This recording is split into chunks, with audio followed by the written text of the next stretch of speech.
Coming up on UCF Nightly News, ESPN's College Game Day is in town. Learn more about what this means for UCF. Plus, yesterday was the deadline for Election Day recounts in Florida. Find out what resulted from the process. And learn more about UCF's new partnership with Nemours Children's Hospital. In sports, we'll have a preview of tomorrow's football game versus Cincinnati and a look at men's soccer NCAA tournament run. Nightly News starts now.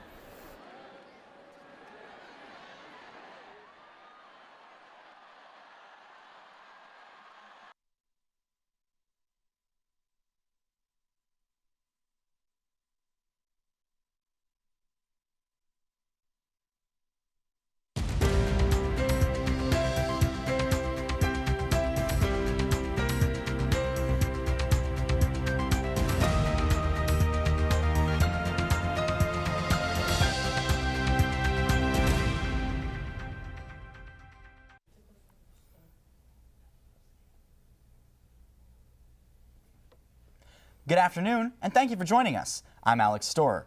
And I'm Kinsey Hicks. Today is Friday, November 16th, 2018. UCF is hosting Cincinnati tomorrow in a big matchup of college football playoff ranked teams. As a result, ESPN College Game Day is here at UCF. Let's go to Nightly News reporter Evan Abramson, who was at Memory Mall, to bring us the action.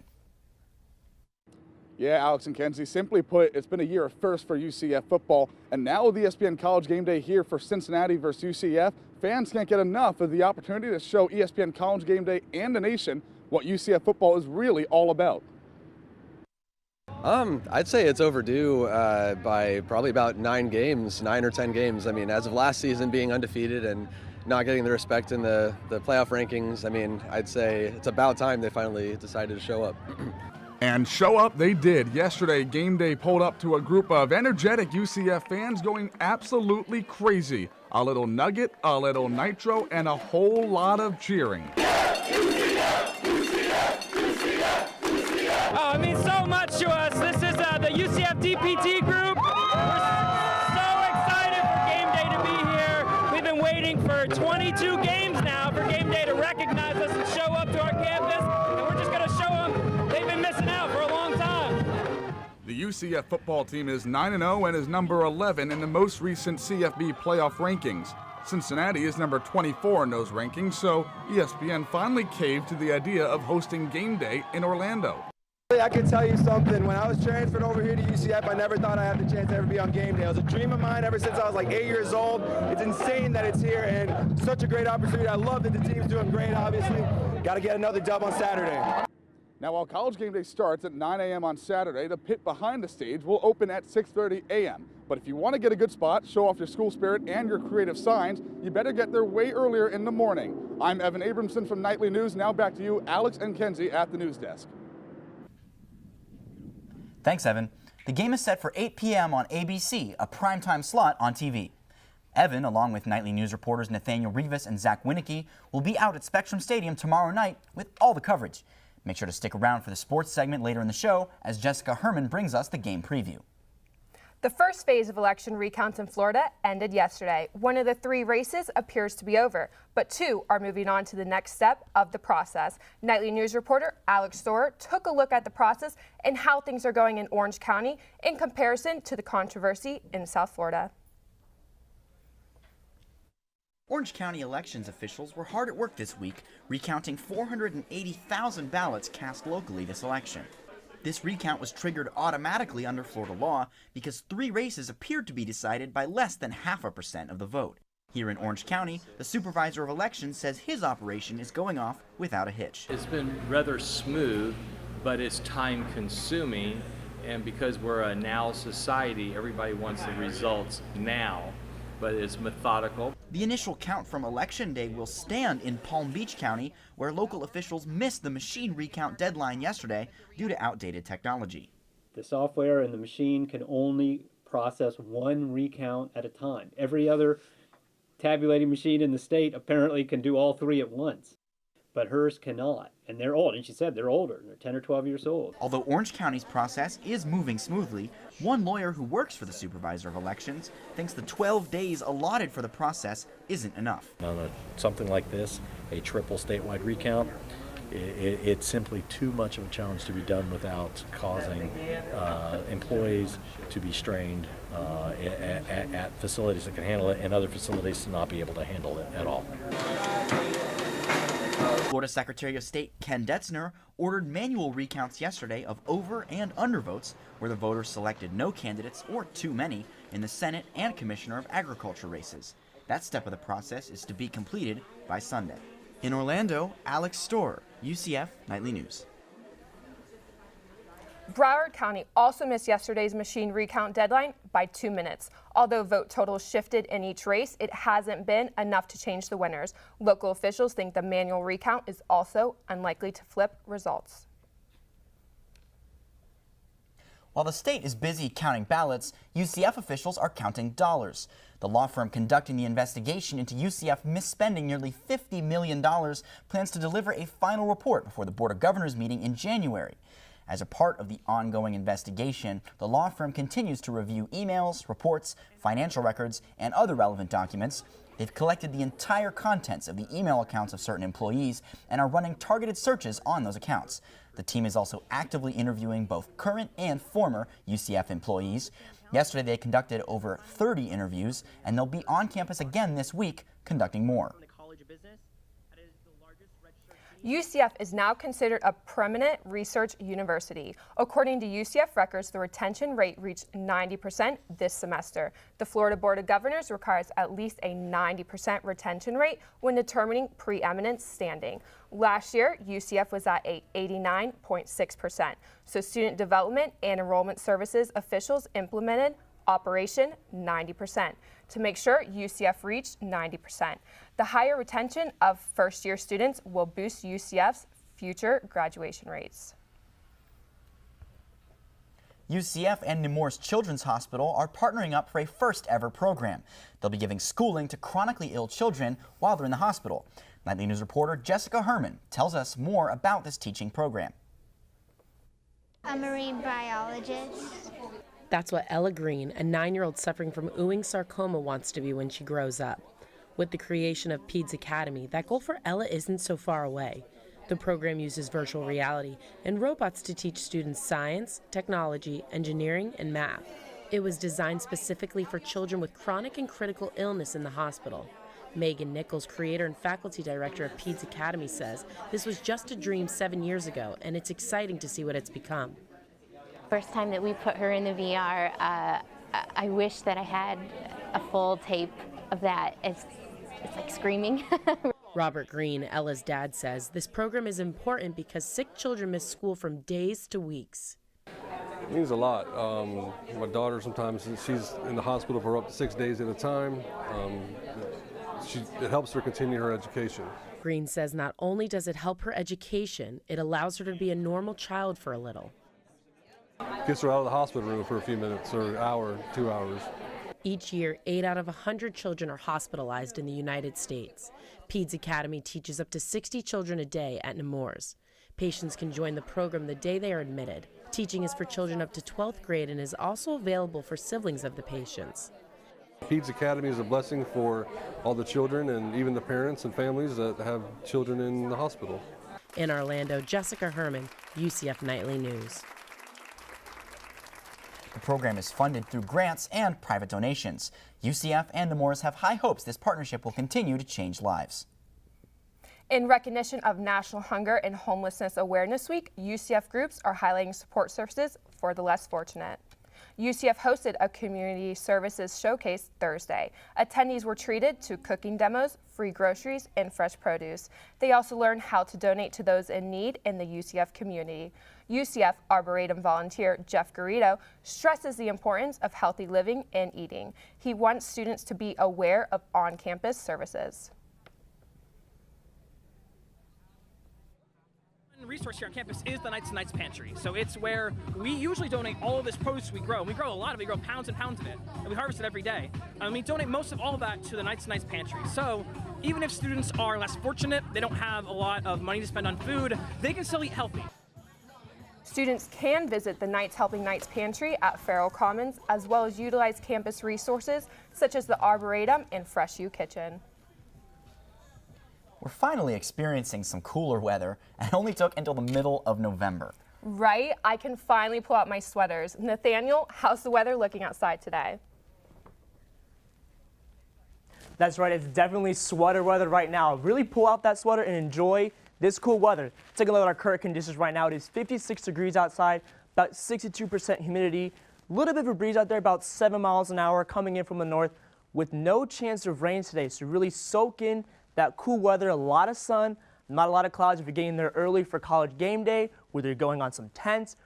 Make sure to bring a sweater. Just enjoy the weather out today. I was able to enjoy it coming into work today, driving in the car with the windows down. Had a really great time. Now the question is, how long will this cool weather last? Well, I'll have the answer for you in a couple minutes with your 5-day forecast. But for now, back to the desk. Thanks, Nathaniel. Coming up, finals are quickly approaching. Find out some ways you can fight unwanted stress toward the end of the semester.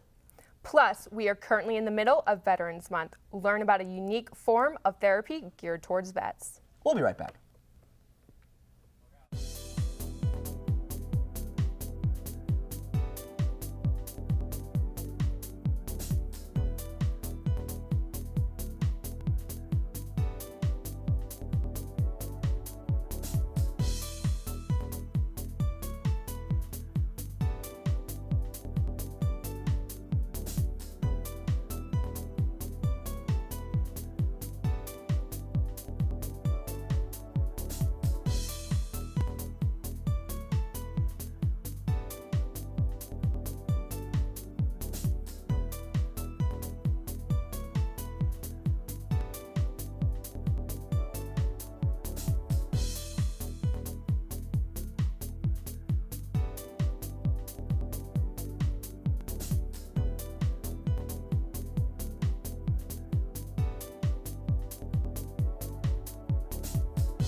With finals approaching, students are already feeling the stress. Stress.org reports that 8 in 10 college students experience stress in their everyday lives.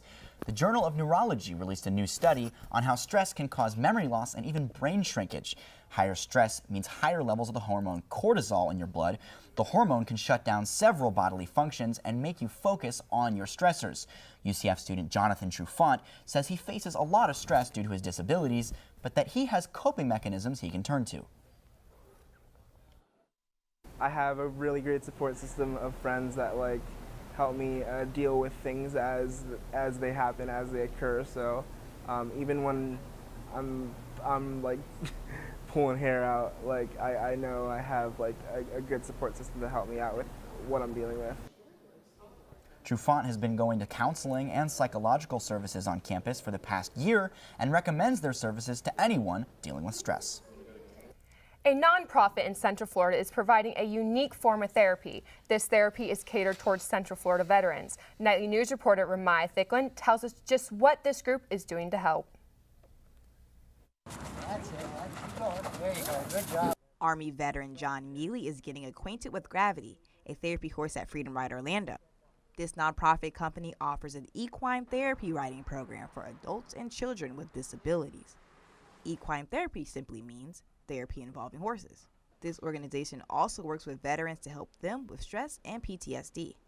It's Mealy's second day with the horses. He says it's a new experience for him. It is something new and kind of uncomfortable at first, but then once you get to know the horse and then kind of build that partnership and bond, I think it's really beneficial because it does give you that kind of intimacy with something that's, it's a wild animal. Mealy worked on leading, trotting, and command drills. Freedom Ride Orlando's website says the movement of a horse is therapeutic because it relaxes the muscles. Jeff DeSantis, one of the horse trainers, says the horses are great for therapy because they remain calm around people. You get them around a crowd of people and all that, it keeps them calm. They learn to stay calm instead of being off on their own and that. So when they get around a bunch of people, they get to be calm, and at the same time they calm the people that work with them. Equine therapist Karen Bobinger says the horses can sense emotions a veteran is going through. If a veteran comes in and he's having a bad day and he's nervous or he's having PTSD, the horse will help him calm down. It will help bring those emotions in check, and a lot of that is just developing that relationship with a 1,000-pound animal and spending time with him and getting to know him. Gravity and the other horses continue to assist the veterans. In Orlando, Raymaya Thicklin, UCF Nightly News. The veterans meet every week at Freedom Ride. You can learn more about their other programs at freedomride.com. Coming up, we'll check back in with Nathaniel for our highs and lows across the state and our 5-day forecast. Plus, we give you a look at Orange County Fire Rescue's first ceremony for first responders and survivors after this break.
Orange County Fire Rescue honored over 150 people Wednesday. Medal Day recognizes first responders and survivors. Medal Day took place at Full Sail Live. It awards first responders and their life-saving efforts. This is the department's first time hosting a ceremony of this magnitude. Helping to present 4 of the 7 life-saving awards were some very special guests, the survivors. Alex Berg, a first responder who received a life-saving award, looked forward to reuniting with the man whose life he saved at a football game 4 years ago. We've been in touch over the years, and so when I heard finally that they were going to honor me here, I immediately called him and I said, hey, I'm like, they're doing this, you got to be here, and so he came too, so it really became a cool event. Surrounded by a large crowd, including his friends and family. They took over CPR and Berg saved Jim Reeves' life at a UCF football game in October 2014. He says that although receiving the medal is an honor, it's knowing that he had an impact on someone's life that means the most. Now let's see if those cooler temperatures are here to stay. Yeah, Nathaniel, how's the weather looking for tomorrow's football game? It's going to be a beautiful day tomorrow, I can guarantee that. But for right now, let's take a look at our neighbors around the state. Tallahassee right now for a high is 60. Jacksonville across the state is 59 degrees. Orlando and Tampa are both 66 degrees. And Miami down south is going to be 76 today for a high. Now, as we look at our lows, you can see some of the cities are going to be pretty chilly tonight, especially Tallahassee with 38 degrees for a high. Jacksonville's 44, Orlando 50, Tampa 48, and Miami's going to be 68 degrees tonight down south. Now, as we look at our 5-day forecast, you can see that it's still going to be very nice for the week. Football game is going to have a high of 77, very clear skies. The soccer game on Sundays even going to be in the low 80s. The rest of the week, the lows are going to be in the high 50s, so really make sure to bundle up before you go home for Thanksgiving. Enjoy this cool weather here while you are still in Orlando. The highs will only be in the high 70s, so take advantage of this cool weather while you can. Now, back to the desk. Up next, we're giving you a preview of UCF's primetime game against Cincinnati and what a win would mean for the Knights. Plus, the men's soccer team is ready for the NCAA tournament. Evan Abramson has more on their game against Lipscomb Sunday when we come back.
College game day at UCF. It's a primetime matchup between the UCF Knights and the Cincinnati Bearcats. And the UCF men's soccer team is preparing for its Sunday night matchup with Lipscomb for the second round of the NCAA tournament.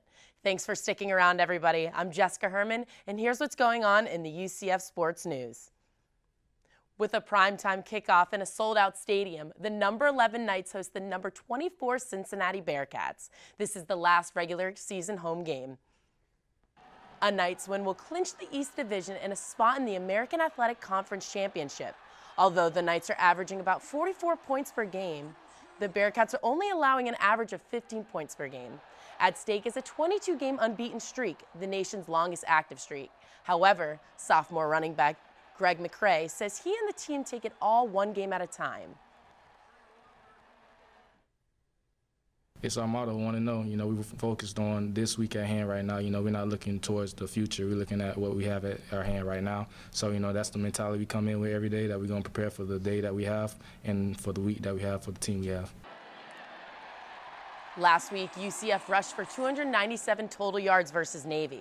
The Knights averaged 271 yards in passing and rushing this season. Kickoff against Cincinnati is set for 8 p.m. on ABC. Number 9 in the nation, and the Knights are ready for the NCAA tournament. The UCF men's soccer team is in the tournament for the first time since 2011. Nightly News reporter Evan Abramson tells us more about Sunday's big matchup. Scott Calabrese has only been here at UCF for 2 years, and he's already changed the team's culture and brought home a regular season AAC title. Now, the UCF men's soccer coach has managed his team into the NCAA tournament as a 14th seed combined with a first-round bye. So it was simultaneously a relief to see it, and then also really exciting to know here we are, we're in the tournament, our season continues, and we have this chance at, we're competing for a national championship. Having played to a 13-2-3 record, the Knights will be playing host to Lipscomb Sunday at 6 p.m.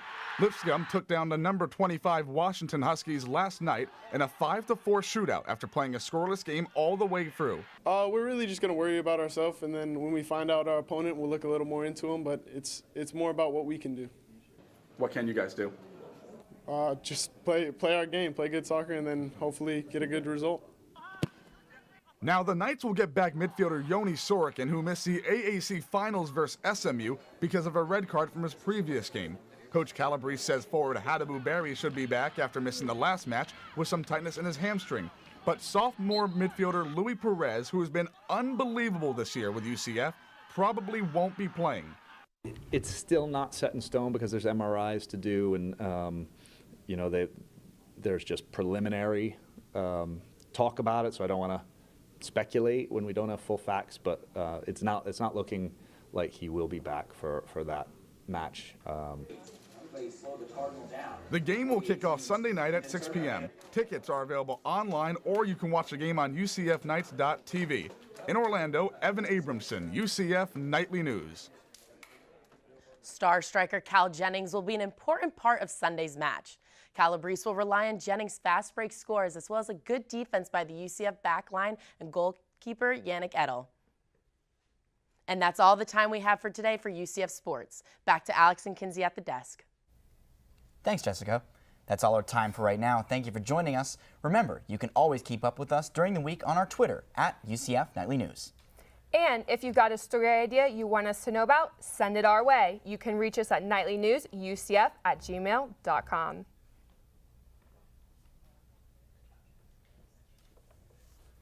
Influencers from all over the